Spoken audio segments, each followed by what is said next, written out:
Assalomu alaykum o'rtoqlar. Espresso podkastimizda yangi soniga xush kelibsizlar. Yangi qo'shilganlar, yangi podpисчиклар, sizlarga ham alangali salom. Har doimgidek sostavimiz to'liq. Mo'minboy, Bahodirjon. Podkastimizning yangi sonini boshladik va bugungi asosiy mavzularimiz qilib o'qishga kelishgacha bo'lgan jarayon, o'qishga kelgandan keyingi jarayon, ish topish, uy-joy topish, hamma masalalarni gaplashmoqchimiz. Asosan mana shu Italiyaga kelish va Italiyadagi hayot bugungi asosiy mavzumiz. Kirish qilishdan oldin an'anaga muvofiq ozgina yangiliklar bilan gaplashsak bo'ladi. Yangiliklar haqida. Sizda nima yangilik endi? O'zingizda, dunyoda, hayotda, ishda qani? Yangilik nima yangilik? Ekzamenlar yaqinlashyapti. Fevralda 1-haftasi. Tor-Vergata universitetida. Bu yoq kishim hali ham student. Tor-Vergata universitetida. Injenerlarni dardi. O'tgan podkastimizda aytilganidek va nihoyat men bakalavr diplomini olib, doktoriy darajasini oldim. Ozgina qo'yib ketamiz podkastimizni mana shu yerda. Doktori. Xo'p, graduation haqida gaplashsak, graduationim yaxshi o'tdi. Graduationim o'ylagandan sal yaxshiroq, o'ylagandan yomonroq o'tdi desa ham bo'ladi. Ya'ni nimaga? O'zi proses, graduation prosesi, ya'ni bitiruv marosimi yaxshi o'tdi. Endi ko'proq odam kelishi kerak edi. Meni sal e'tiborsizligim uchun odamlarning aytishi esimdan chiqib ketgan. Shuning uchun 3 kishi bo'lib graduationni o'tkazib yubordik. Graduationimizda bitirish marosimini, diplom ishimizning mavzusi chegaralar haqida edi. Dunyo chegaralarimiz o'zimizga yaqin, mana shu Qozog'iston, O'zbekiston, Qirg'iziston, Tojikiston chegaralari haqida tezis ishini yo'qlagandim. Yaxshi deb topildi, qiziq deb topildi. Hay'at a'zolari tomonidan. Menda hozircha shunaqa yangilik. Mo'minboyda ekzamenlar ketyapti. Dunyoda har xil mavzularda katta-katta yangiliklar bo'lyapti. Siyosiy jihatdan ham, ijtimoiy jihatdan ham, sport sohasida ham. O'tgan safar aytilgandek, Olimpiada Milanda boshlangan. Boshlanish arafasida Ochilish qachon edi? Fevralda bo'lar ekan. Adashmasa. Lekin olovda yugurib, alangani olib, bir-biriga berish boshlangan. Pompeydan o'tdi, oxirgi marta Naplida Jackie Chan olib o'tdi. Yana bir marta. Pompeyga Jackie Chan olib kelishdi. Pompeyga Jackie Chan olib kelishdi. Uni ham atrifga qo'yib ketaman.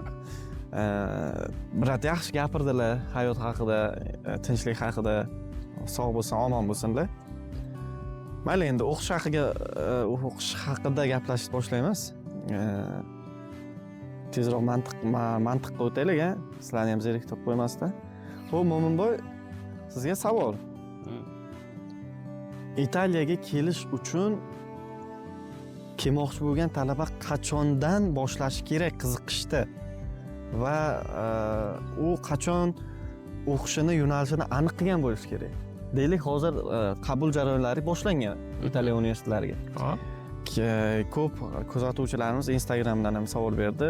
Italiyaga borish o'zi asl jarayoni, xarajatlari, ish topish, uy topish masalalarini gaplashaylik deb. Shuning uchun sizga savol. Birinchi kirishini qilib bering. Qachondan boshlash kerak o'zi qiziqishni va yo'nalish tanlashni? Endi har xil odam bor. Masalan, 8-sinf, 7-sinfdan qiziqib, u Italiyaga boraman. Italiyada mana bakalavr diplomini olaman deb italyan tilini o'rganib, nima tayyorlanib kelsangiz bo'ladi. Lekin bunda olib qaraganda 2 yil oldin o'qish jarayoningizni yo'lga solib, masalan, birinchi o'rinda ingliz tili da IELTS ekzamenini topshirishga tayyorgarlik ko'rib, IELTS'ni olsangiz. Mayli, savol bersam shu o'rinda. IELTS nechi darajasi kerak va IELTS bo'lish majburiymi Italiyaga o'qishga kelish uchun? Ko'p xalqaro darajalarda kerakli narsalardan bittasi IELTS 5,5 IELTS darajasida yoki TOEFLda B2 da adashmasam. B1, B2 darajasi da topshirib qanaqadir sertifikatingiz bo'lishi kerak. Ingliz tilini gapira olasiz va undan tashqari ingliz tilida tanlagan sohangiz bo'yicha o'qishda epla olasiz. Ya'ni IELTS sertifikatimiz shunda bizlarga grant yutishimiz uchun yoki stipendiya olishimiz uchun ahamiyati yo'q.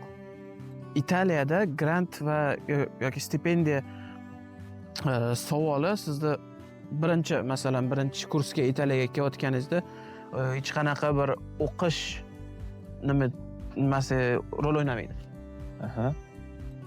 Yana bitta savol, O'zbekistonda hozir chiqqan har xil fanlardan sertifikatlar berish, ya'ni bilim darajasini isbotlaydigan C1 deydi yo B1 deydi. Ular Italiyaga o'tadimi, o'tmaydimi? U narsani olmaganman, bilmasam kerak. Xo'p, men o'zim javob berib ketaman. O'zbekistonning C1 darajalari yoki har xil matematika, ona tili, adabiyot yoki ingliz tilidan beradigan hozirgi kecha kunduzdagi sertifikatlari Italiyaga qabul qilinmaydi, o'tmaydi. U faqat O'zbekiston ichidagi darajalash mezoniga kiradi. Italiya uni tan olmagan, o'sha uchun eng kamida sizda Duolingo sertifikati bo'lishi kerak. Sertifikat olish kerak bo'lgan taqdirda Duolingo bilan ham qabul qiladigan bir ikkita universitetlar bor. Hammasi emas. Lekin siz o'qishga kelmoqchimisiz? IELTS sertifikatingiz B2 darajada bo'lishi kerak. 5,5 bakalavr uchun, 6 magistratura uchun. Xo'p, 2 yil oldin harakatni boshlash kerak. Yo'nalishlarni aniqlab borish kerak. Keyingi masala 11-sinfni bitirgandan Italiyaga bakalavrga topshirib kelib biladimi talaba? Yo'q. 11-sinfdan keyin 1 yil oliy ta'lim universitetda 1 yil birinchi kurs tugatgan bo'lishi kerak. Yo'q. Foundation kurs 12 yillik ta'lim olgan bo'lishi kerak. 12 yillik. Secondary school 12 yillik bo'lishi kerak. Secondary school bizda 11 yil, 12 yil qila olmaysiz. Shunga bitta o'sha uchun yana 1 yil o'qish kerak. Tugatish kerak-da. U holatda o'sha 11-sinfdan keyin yana 1 yilda xohlang siz O'zbekistonda o'qing, kollej, litsey yoki universitetlarda o'qib 1 yilda o'qib olsangiz bo'ladi. Xohlasa talaba foundation kursini Italiyaga kelib o'qishi mumkin.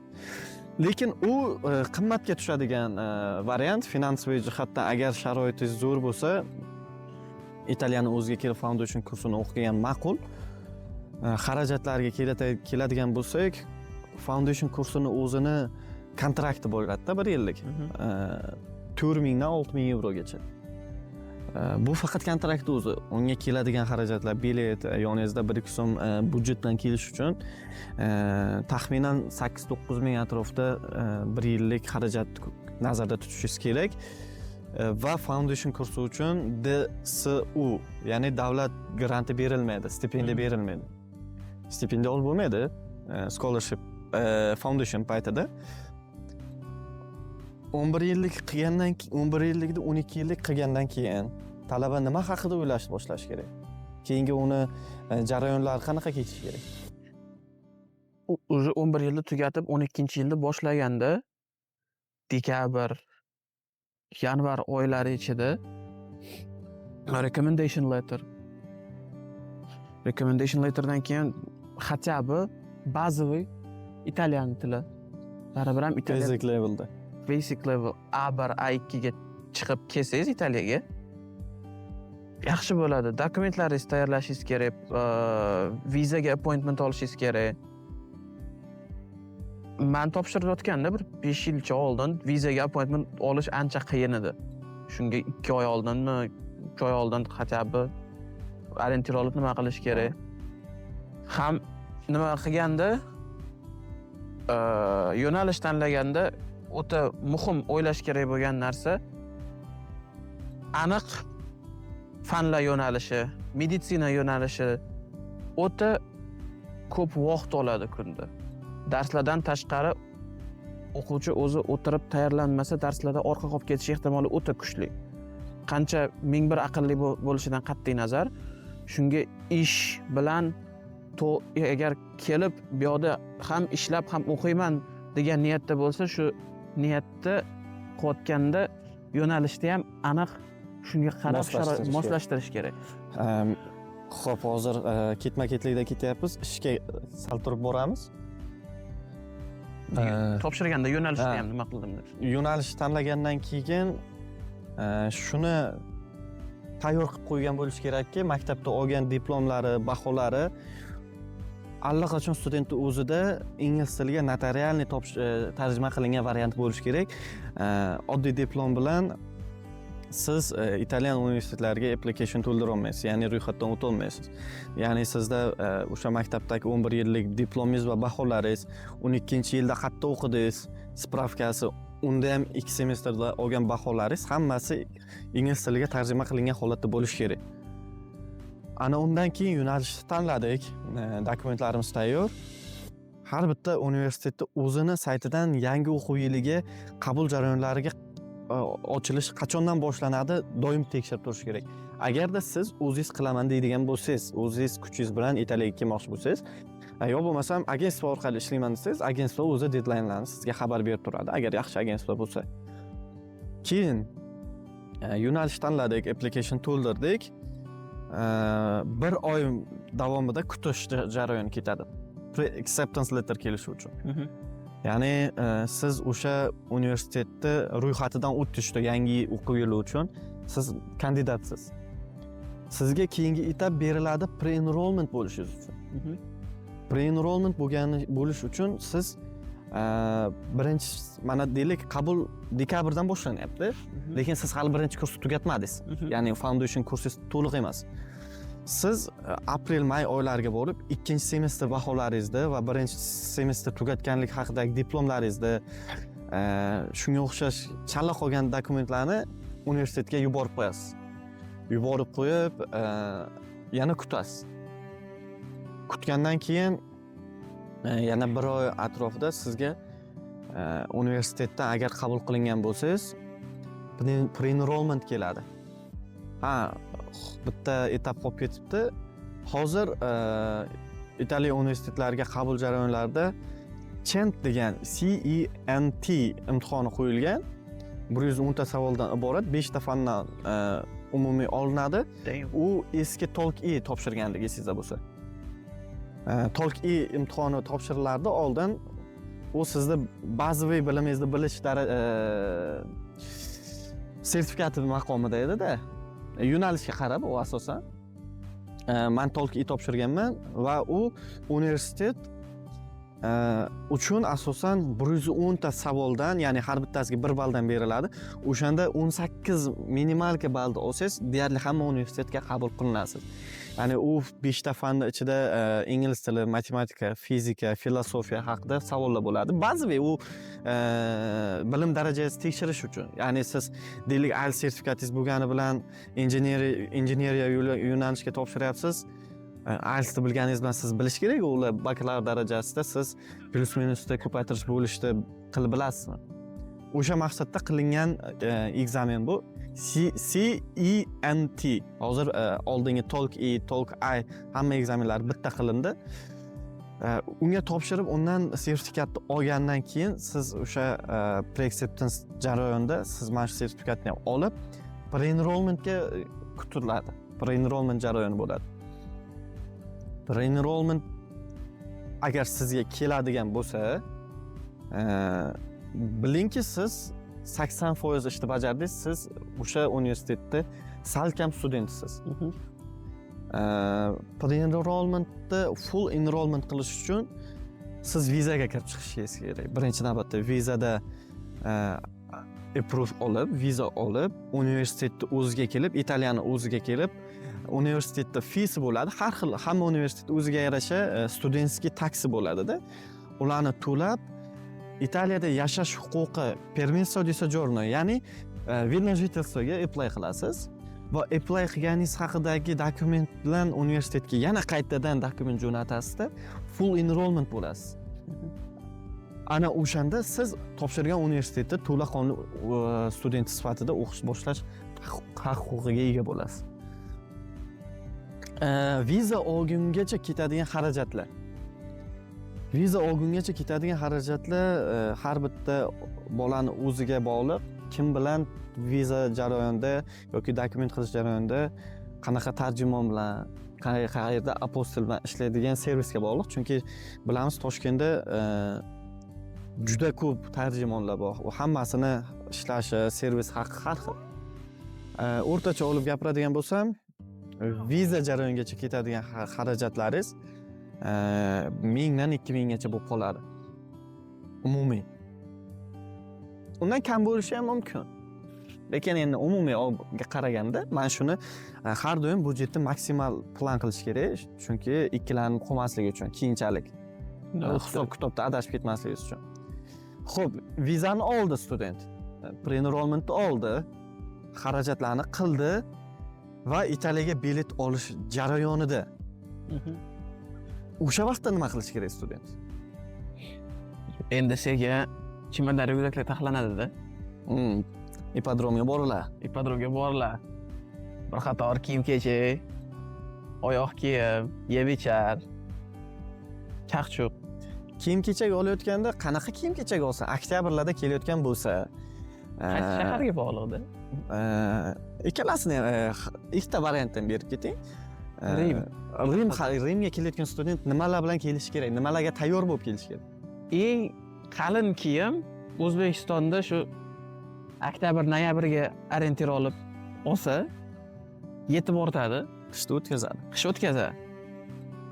Undan keyin asosiy suv o'tkazmaydigan, bir ixcham, yaxshi, uzoq yetadigan orientir qilib bitta yoki ikkita zontik, chunki o'ta ko'p yomg'ir yog'adi.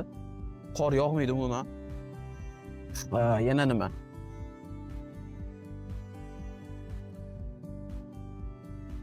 Bir ikkita komplekt plastin. Hamma joyda ham bo'lmasligi mumkin. O'zingizda bilan nafshaki olganingiz yaxshi. Imkoningiz boricha o'zingizga kerakli kundalik ijtimoiy hayotda kerakli narsalarning hammasini olib kelinglar. Chunki kelgandan keyin har bitta tiyinni hisob-kitobi sizga og'ir bo'ladi. Juda mayin juda ko'p ketib qolgan, a? Eng yomoni psixologik jihatda sizga zarar yetadi-da. Bunda olib qaraysiz, birinchi kelganingiz esizdami? Albatta. Mana borasiz bozorga. Chinese shop deyiladi, Xitoylarning marketi. O'zimizni mayda-chuyda magazincha. Cho'tga borasiz, nimadir kerak. Bitta yashayotgan joyingizda choy qaynatishga tefal yo'q. Qaraysiz 15 yevro. Bunda o'tirasiz, keyin Google ochasiz, yevro to so'm. 15 yevro. 250 mingga yaqin pul bo'ladi. 14 ming hozir yevro. Damn. Uje istagan unaqani biz u paytlar o'tib ketgan. Endi boshida shunaqa edi. 250 ming bitta tefalga odamni bosadi-da. Har bitta qiladigan xarajatingizda summaga taqqoslaysiz. Birinchi 1,5 yil. 1,5 yil, cho'zasa 2 yilga ham cho'ziladi, moslasha olmasangiz. Ancha qiynalsangiz borasiz, tak yarim litrlik kola olib ichmoqchisiz, a? Yarim litrlik kola olib ichmoqchisiz.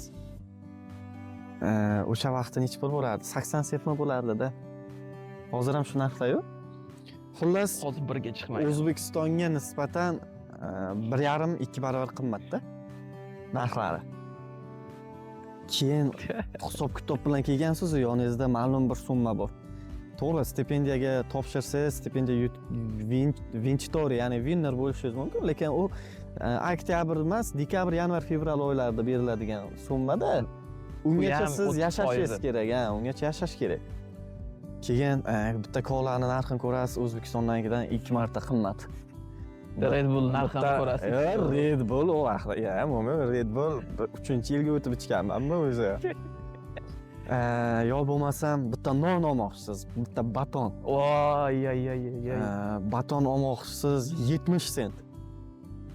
Birinchi kelganimizda 35 sent edi. 70 ga ikkita baton olardik.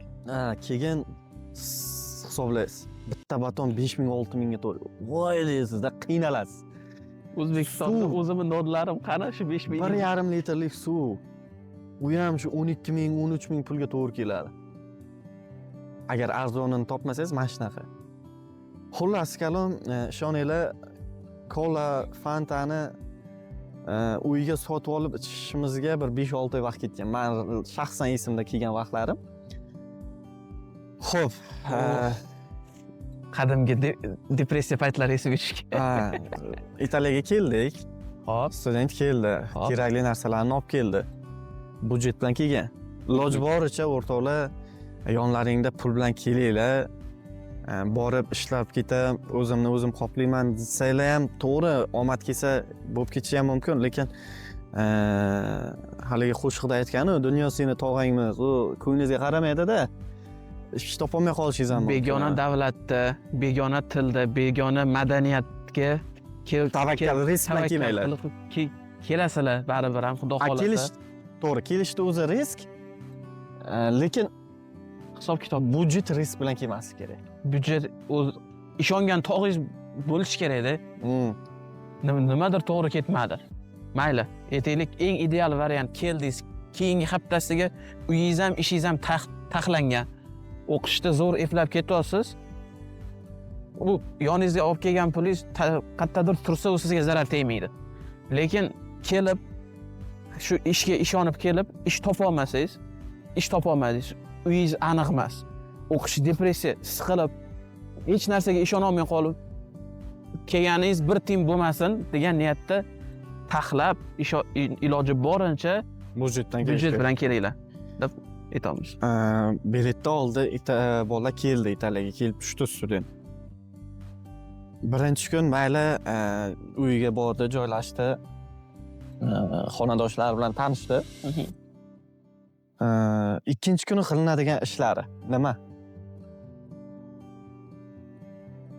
Yaxshilab, iloji boricha dam olib birinchi kundan keyin, chunki ikkinchi kun eng busy bo'ladi. Band.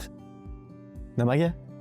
Chunki ikkinchi, uchinchi kun jarayoni davomida kafga borib, stipendiya dokumentlari taxlanishi kerak. Iloji boricha. Kafga kelishdan oldin o'zi appointment olgan bo'lishi kerakmi student yo'qmi?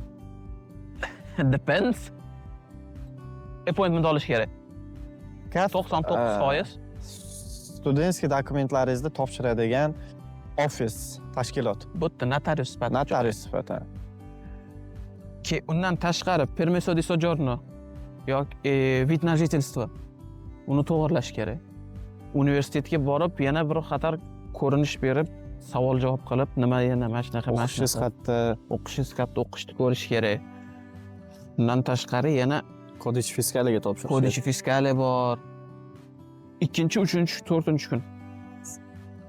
4 kun 4-chi kun agar hech narsa o'xshamay turgan 4-chi kunga borish kerak, yoki 3 kun ichida bitirishingiz kerak shu narsalarni, chunki eng asosiy, eng muhim prioritet. Xo'p, keldi student 1 kun dam oldi. Xo'p, 2 kun dam oldi. 3-chi kuni list chiqaramiz ro'yxatini. Permesso di soggiornoga Posta Italiana orqali hujjat topshirasiz. Ikkinchisi kodichi fiskaliga, ufficio immigrazioniga borib kodichi fiskali olasiz. Uchinchisi kaf ofisga borib studentskiy dokumentlaringizni, stipendiyaga qilib kelgan dokumentlaringizni kaf orqali jo'natasiz. Va to'rtinchisi uni ertasi kuni yoki 1 kun, 2 kundan keyin qilsangiz ham bo'ladi. Обязательно universitetga borib, kurslaring qayerda bo'ladi, kim sizlarni o'qitadi, xonalaring qayerda, hammasini borib bir sira tanishib olish kerak. Xo'p. Keldinglar permesso di soggiorno, o'sha vidna venji deylik, venjiga topshirish kerak. Hisoblab kelgansizlar budjetlaring bor. Lekin o'rtoqlar har bitta dokument qilish ham pul bo'lib qolishi mumkin bo'ladi. Vidna жительствоga topshirish 116 euro. Birinchi kunni yo ikkinchi kunni o'zida chiqib ketadi u pul. Shuni hisobini olib qo'yinglar.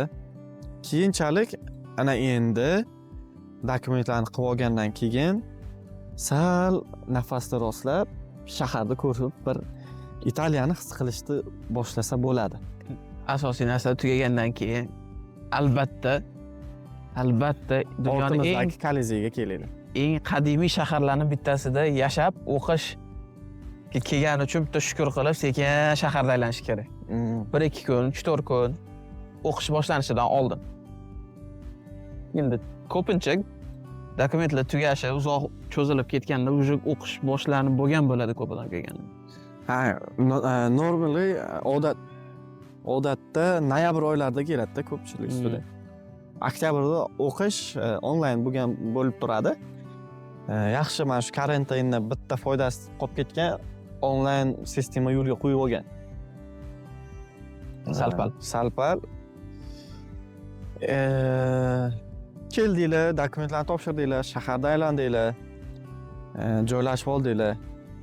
Tabiiyki, O'zbekistondan kelgan talaba endi ish haqida o'ylaydi. Ishlasam, o'zim qoplasam, uydagilarga zararim tegmasin-da, ham pul ham jo'natay degan xayol bilan keladi. Ko'pchilik, men ham, mavjud siz ham. Shunaqa. Ish topish qanaqa bo'ladi? Ish qanaqa topiladi? Ish nima ishlab o'zi student? Men keldim, men nima ish bilaman? Qayerdan ish topayman? Endi ish bo'yicha ekspert eng bir unreal ishlarni bajargan odam o'zi mana savolni beryaptilar. Menga endi Bahodir Boyni legendarniy qilgan ishlaridan biri 3 kun ichida ish topgan. Xo'p, men Italiyaga kelganman, xonadonlarimiz qarasam hech kim ishlamaydi. Hamma Bahodir kelganda men 2 hafta edim bu yerda. Davlat endi 2 yildan beri bo'lganlar ham bor edi-da. Davlat beradigan stipendiyasi, endi baribir biz karantin vaqtida kelganmiz. Xullas, ish topish imkonsiz narsa sifatida menga tasvirlashgan. Birinchi kun endi kelganda meni kutib olgan bolalardan ish haqida so'raganman. Chunki men minimal budjet bilan kelganman. Budjetim ko'p bo'lmagan. Shuning uchun tezroq ish topishim kerak bo'lgan. Qaraganman, shart-sharoitni o'rganishni boshlaganman, ish topish qiyin. Italyan tili 0. Borganman, har xil sarguzashtlar bo'lgan birinchi, ikkinchi kunlari.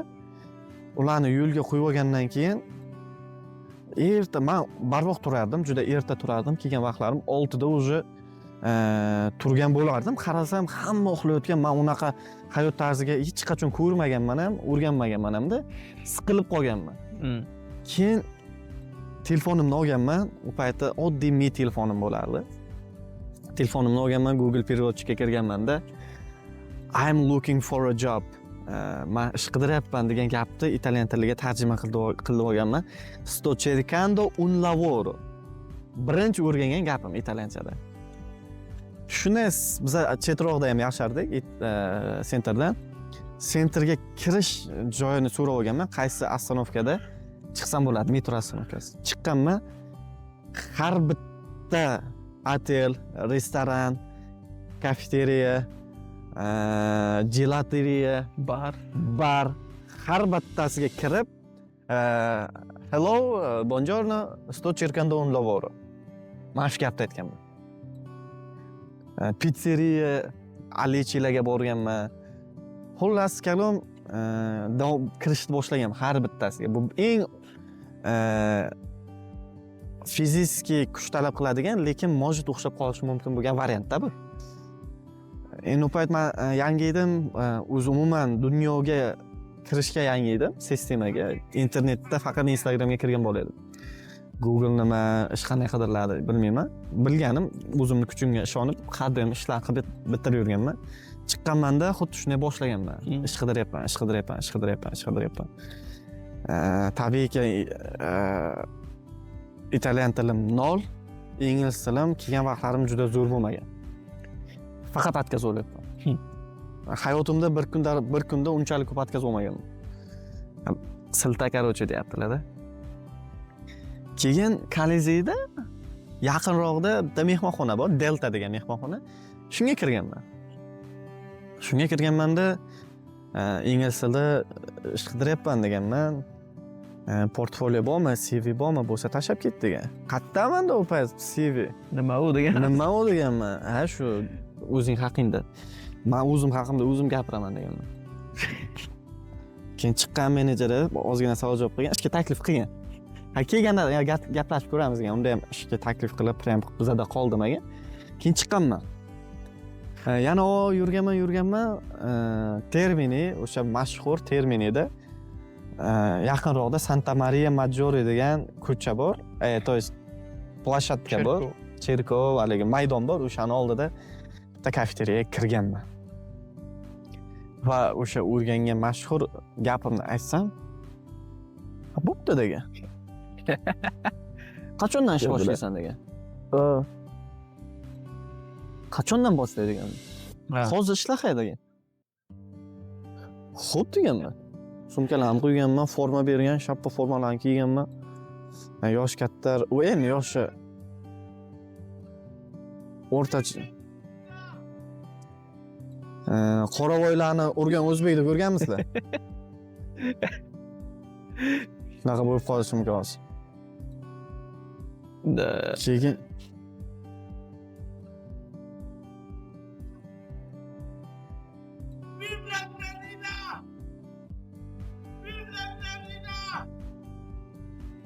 Kaypda endi bratlar. Baxa. Xo'p, Bo'p tura. ishga boshlaganman. Aha. Ishni boshlaganman. Men bu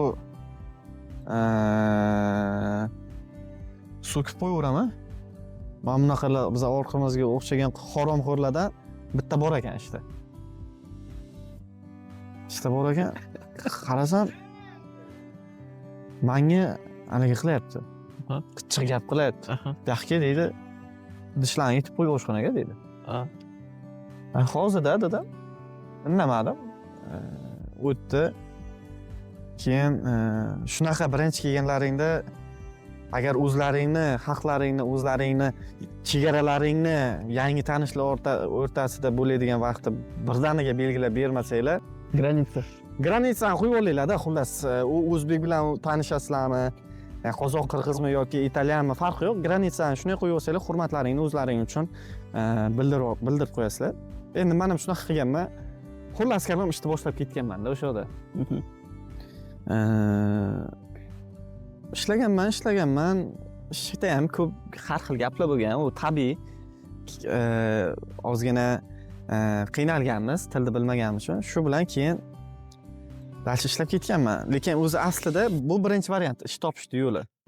Endi men juda omadli bo'lib qolganman. Menimcha menday tez ish topgan yo'q deb o'ylayman haligacha.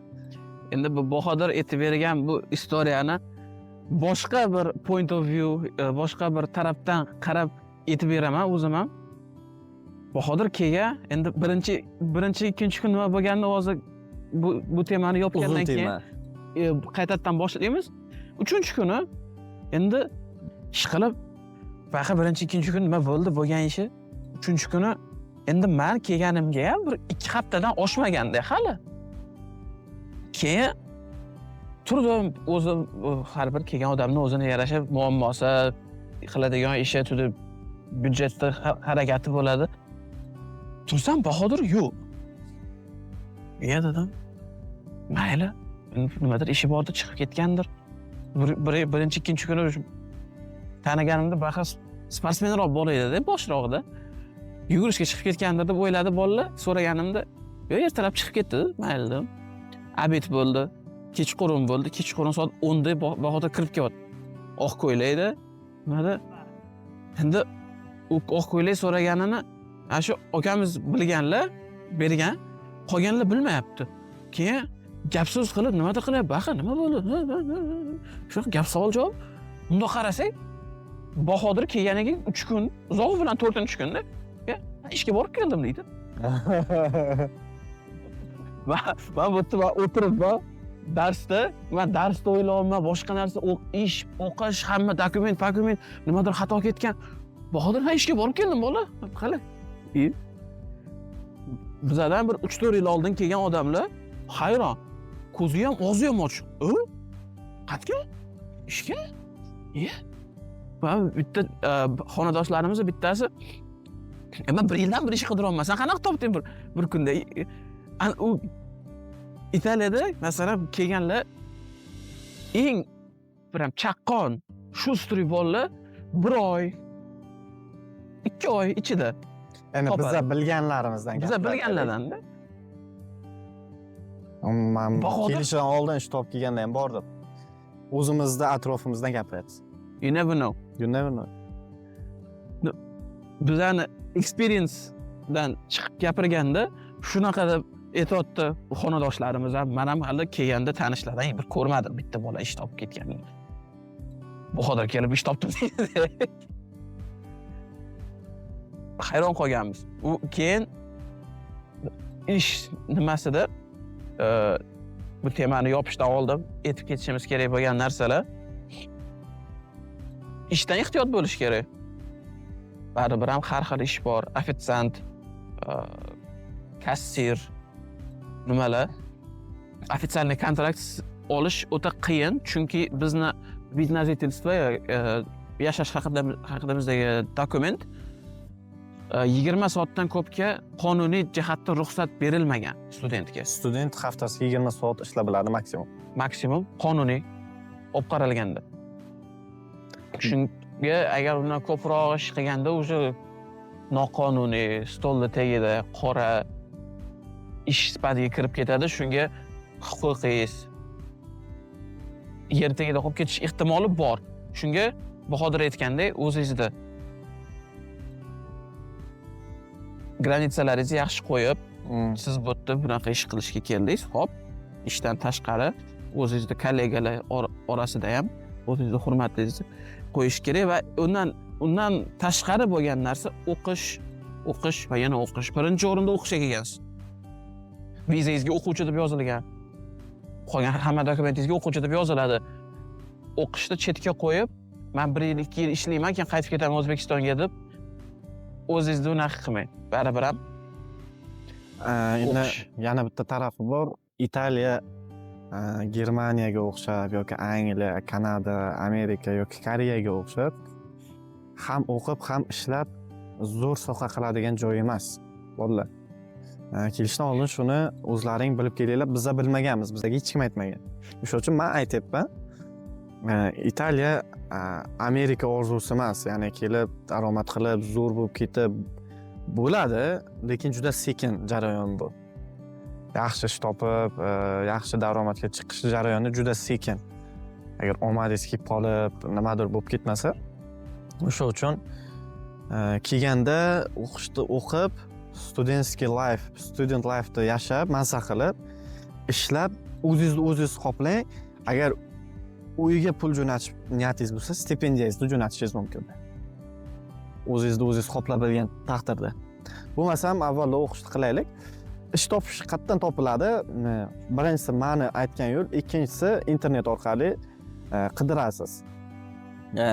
Subito, Indeed degan platformalar bor. Google'da saytlar bor.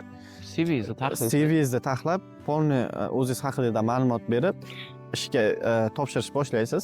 Mana shu saytlar orqali ish topiladi. Asosan ko'pchilik shuni orqali topadi ham. Yo bo'lmasam Facebook orqali ham odatda ish topganlar bor, lekin ko'p ish bermaydigan variant. Asosan mana shu subito.it, indeed.it saytlari. O'rtacha daromad yarim stavka, ya'ni 40 soat, 20 soatlik ish topgan taqdiringizda 800 topishingiz mumkin. Eng ko'p maksimum patolog bo'lmasa 700 o'rtacha. 700 euro yetadimi student bir oylik hayotiga? Albatta yetadi. O'zingizni qoplashingizga yetadi. Kvartira bilan yeb ichishingizga. Sayohatga, kiyim-kechakka orttira olmaysiz yarim stavka ish bilan. Agar full stavka ishlayman desangiz, ish topa bilsangiz, o'shanaqa 40 soatlik 1300 o'rtacha oylik 700-800 xarajatingiz bo'lsa, 500-600 orttirsangiz bo'ladi oyiga. O'ylab xarajat qilsangiz, uyga ham pul chiqarib tursangiz bo'ladi. Qo'lingizdan kelgan darajada. Hisob-kitobingizni qilsangiz. Bitta narsa esdan chiqdi lekin baqa ish bo'yicha. Eng muhim narsa, eng populyarniy narsa. Dastavka. Endi kelmoqchi edim. Ish topolmagan taqdirlaringda eng optimal variant bor, dastavka.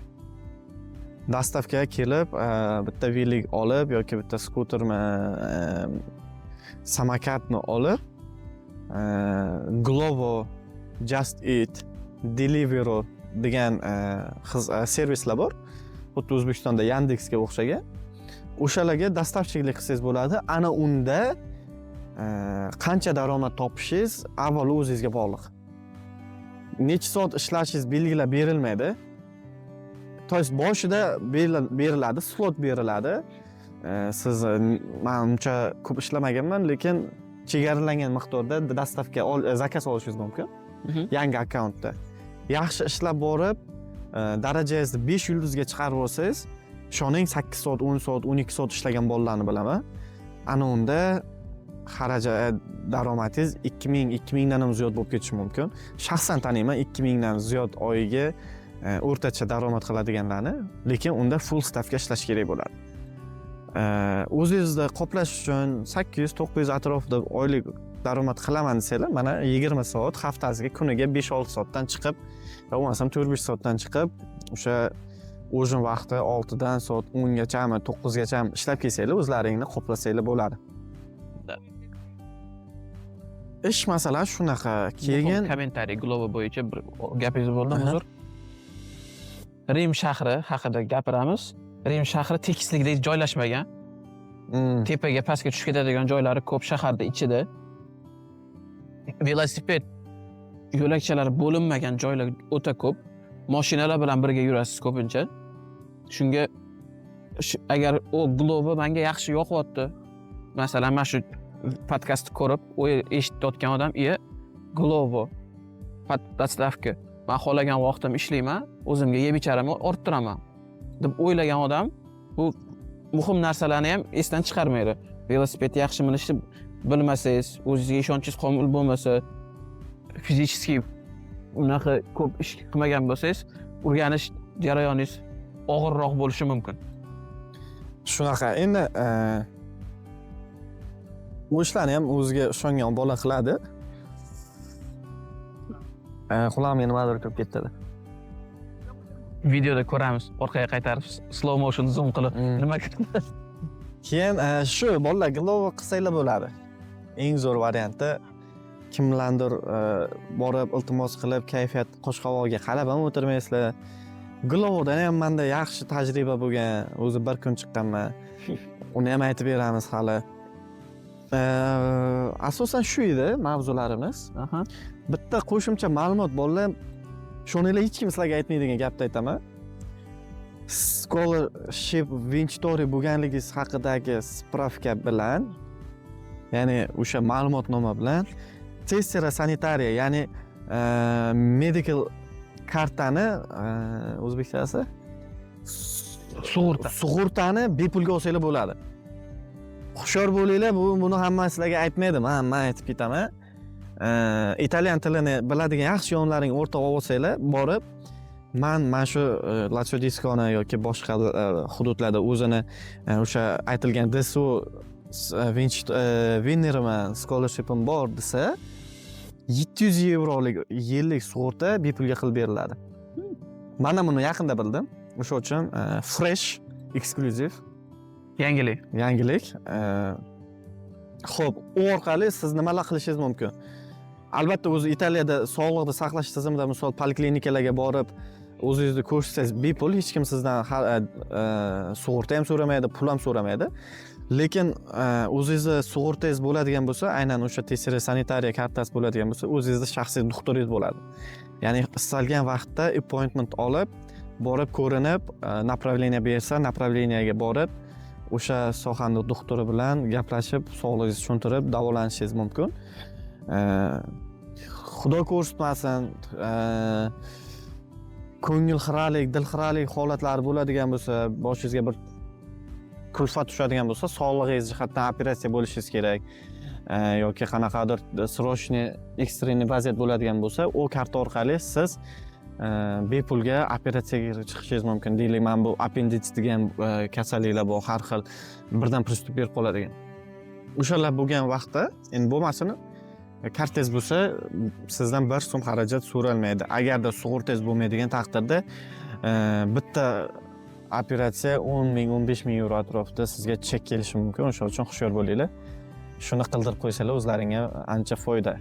Uy topish masalasini ham bitta gapirib ketaylik. Uy topish masalasi. Uy O'ta qanaqa muhim topshiriladi? masala. Mendan ko'pchilik bolalar so'raydi, aka, o'sha topshirayotgan universitetimizda o'zini yotoqxonasi bormi? Va uni biz olsak bo'ladimi deydi. No. Aslida bor, lekin uni chiqishi birinchi yil uchun 100% aytaman lotereya, xuddi green karddagi o'xshagan narsa. Kimgadir chiqadi, kimgadir chiqmaydi, kimgadir sentrda o'qishni oldidan joy berib qoladi, kimgadir 40 kilometr uzoqdagi bir dengiz sohildagi общагаlardan joy berib qoladi. Universitetda yotoqxonasiga ishonib qolmaslik kerak. Birinchi yilda, ikkinchi yilda eng yaxshi studentlar ro'yxatida bo'lsangiz, hamma ekzamenlardan o'tgan, darajangiz, baholaringiz yaxshi bo'lsa, topshirsangiz katta ehtimol bilan sizga yotoqxona chiqadi. Bu birinchi masala. Ikkinchi masala, kelishdan oldin qayerda borib yashashlaringni aniqlab kelinglar bolalar. Uzbek Students in Italy degan gruppa bor, 3,5 mingdan ziyod Telegramda obunachisi bor. Misol, meni o'zimni Ciao Italia degan gruppam bor. Hozir kunda 300 ga yaqin a'zomiz bor. Unda mana shu Italiyada bo'lib turgan odamlar bilan bog'lanib, o'zbeklar bilan yoki qozoq yoki qirg'iz kelishdan oldin, ya'ni joylaring aniqlab kelinglar, borganda hal qilaman degan xayol, o'ta xom xayol. Kelganda birinchidan joy topishingiz qiyin, ikkinchidan hostelda turaman desangiz ham kuniga kamida 20 yevrodan bo'ladi. U uy boradi bir joyda. Bir hafta, 2 hafta deganda. O'sha uchun bolalar internetdan joy topaman deyish ham xato. O'zbeklar orqali bog'lanib yoki o'sha SNG studentlari Italiyadagi gruppalar bor. O'shalar orqali joy topib kelinglar. Internet orqali studentlarga birinchidan bermaydi, ikkinchidan italyan tilini bilmasangiz umuman bermaydi. Yoki bo'lmasa menga chiqinglar, 1-2 so'm xarajatingiz kelishi, men uy topib beraman. Yo, to'g'risida topib bersam bo'ladi. Bozordan kamroq narx. Bozordan kamroq ancha narx. Bizani o'sha konsalting servisimiz ham shunaqa bozorda ancha kam narxda qilib qo'yilgan. Shu narx qiladigan ishimizga narx qo'yganmiz. Undan ko'pini olmaymiz. Undan kamiga mehnat ham qilgisi kelmaydi. Qilib bergan ishimizga pulimizni beringlar, sizni Italiyaga olib kelaylik. Shunaqa. Ciao Italiya. Ciao Italiya. Xayrlashib qo'ymadiki? Ha? Xayrlashib qo'ymadiki? Ciao Italiyada. Yo'q. Ciao, salom-de. Salom, xayr. Birato'la. Endi Salom Mumbai degan kino bo'ladi-yu, hindcha. Endi Salom Italiya qilganman-da endi. Ishqilibdi. Brendda bu. Yotoqxona, yotishga joy. Mana eng xato ish qilgan o'zim bo'laman. Chunki viza olgan kunim keyingisi kuni uchib ketganman. Qo'limga viza kelgan 24 soat ichida уже samolyotda edim. U Italiyaga keldim. Qayerda yotaman, qayerda qolaman, u fikrlar yo'q edi. Men bo'lsa kelishdan oldin joyimni tayyorlab kelgandim. Baribir ikkalamiz ham bitta joyda qo'yganmiz oxirida. Xonada qo'yganmiz. Ish qilib, shunaqa omad birinchi o'rinda. Birinchi o'rinda harakat, reja, lekin omad ham katta rol o'ynaydi. Omadga ishonib qolmanglar lekin. Harakatsiz omadga ishonib qolmanglar. Xo'p, yana bitta narsa, Italiyaga qo'rqmay kelaveringlar, yo'llaring topib ketasizlar, yo'lini topolmagan hech bir bola yo'q. Hamma o'zini yo'lini Rim shahrida. Biza bilgan odamlarning ichida. Давайте shunaqa deylik. Italiyada hamma yo'lini emas, Rimda hamma yo'lini topib ketgan. Tanishlarimiz, o'shimizda kurugimizdan olib chiqib gapiryapman. Shu uchun tavakkal qilish kerak, Italiyaga kelib o'qish kerak. Nafaqat Italiya, qiziqsangiz Germaniyaga borib o'qing, qiziqsangiz Angliyaga borib o'qing. Biz endi Italiyada yashab, Italiyani shart-sharoitlarini gaplashadigan sharoitdamiz. Qolgan joyga fikr bera olmaymiz, chunki tajribamiz yo'q. Educated guess deydi ingliz tilida. Educated guess means hamma ingliz tilini o'qiyotganlar bo'ldi. Siz nima deysiz? Nimadir haqida fikringiz bor, bilimingiz bor. Shundan kelib chiqib, shunga yaqin bo'lgan mavzuda fikringizni bildirasiz. Ya'ni aynan u degani siz u aynan shu haqida 100% fikr berib, bu to'g'ri deb aytmayapsiz. Guess qilyapsiz. U sizni fikringiz va shunaqa bo'lishi kerak menimcha. Men masalan matematika haqida buni bilaman. Mana shu fizika formulasini ma'nosi bunaqa. Yaqin tema. Shunaqa qilib biza Germaniya yoki shimolmidi yo shimoliy Italiya, Italiya. Germaniya, Fransiya, Angliya haqida Italiyada yashab turib fikrimizni berishimiz mumkin. Umumiy fikrimizni berib olamiz. Mas aniq biladigan narsalarimiz mana shunaqa muammo chiqishi mumkin. Ha. Qanaqa dokument qilish kerak? Dokumentlarda mana shunaqa narsa aniq kerak bo'ladi. Ha. Bizning fikrimiz bo'yicha. Bunaqa bo'lmasligi mumkin. Biz bilmaymiz. Lekin bizning fikrimiz shunaqa. Shunaqa qilib sizlarga Italiya haqida birinchi qadamlar, Italiyaga kelgandan keyin birinchi qadamlar bog'ladik. Shunaqa qilib qadrdon va hurmatli obunachilar. Italiyaga qiziqqaningiz uchun rahmat birinchi o'rinda va ikkinchi o'rinda sizlarga bu qismda Italiyaga kelish uchun birinchi qadamlar va Italiyaga kelgandan keyin birinchi qadamlarni men Mo'min va co-host, I still don't know how to say it in Uzbek, Bahodirboy, Bahodirjon. Fikrlarimizni, bilimimizni va tajribalarimizni bog'ladik. Ulashdik siz bilan. Bog'ladik emas. O'ta kuchli editing bo'lishi kerak bu yerda. Bahodir o'zingizga ishondim. O'rtoqlar, avvalo sizlarga foydali bo'lgan bo'lsa, qaysidir savollaringga javob topgan bo'lsanglar, biz xursand. Maqsadimiz ham o'zi shu. Tajribamizni ulashish va sizlarga foydali bo'lsin. Xursandmiz, aytganimdek, keyin podдержка qilib ketinglar.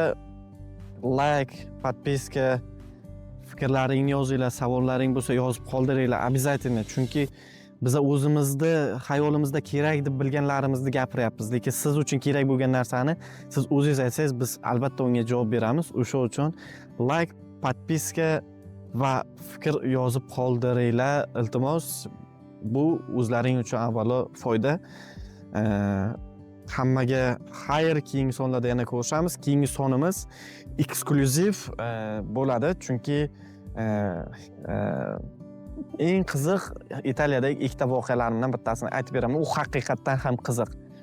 Shu sababli nima deymiz? Hammaga omad. Espresso qahvasini ichinglar va Espresso podkastimizni ko'ringlar.